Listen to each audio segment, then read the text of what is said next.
తల్లి కడుపులో ఉన్న ప్రహ్లాదుడు నారదుడు చెప్పిన నారాయణ మంత్రాన్ని వింటూ తను కూడా స్తుతిస్తూ పెరుగుతాడు. ఆ స్టోరీ అంతా తెలుసు కదా. మామూలుగా రాక్షస జాతికి విష్ణుమూర్తి శత్రువు. తన శత్రువును అంటే తన కడుపున పుట్టిన కొడుకు విష్ణుమూర్తిని కొలవడం హిరణ్యకశ్యపుడికి నచ్చదు. ప్రహ్లాదుని ప్రాణమి తీయడానికి సిద్ధపడతాడు.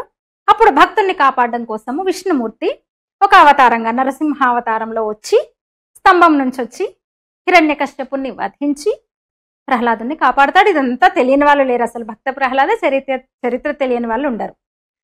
కైకసి రావణాసురుడి తల్లి. రావణాసురుడు కడుపులో ఉండగా లంకను చూస్తుంది ఆమె. అప్పటికి ఇంకా లంక వీళ్ళ ఆధీనంలోకి ఉండదన్నమాట. కుబేరుడు నిర్మించుకుంటాడు ఆ స్వర్ణ నగరాన్ని. కుబేరుడు కట్టుకుంటాడు. చాలా కోరికలు కలుగుతాయి కైకసికి.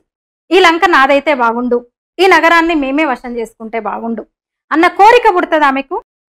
అలాంటి వాతావరణంలో కైకసి కడుపున రావణుడు పెరుగుతాడు.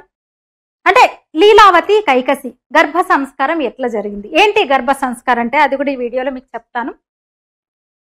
అంటే కోరికతో దోచుకోవాలని, ఎదుటి వాళ్ళది దోచుకోవాలి, వశం చేసుకోవాలని కోరికతో కనింది కైకసి రావణుణ్ణి. అట్లాగే తయారయ్యాడు వాడు, రాక్షసుడు అయ్యాడు. సీతమ్మని చెరబట్టాడు, ప్రాణం మీద తెచ్చుకున్నాడు.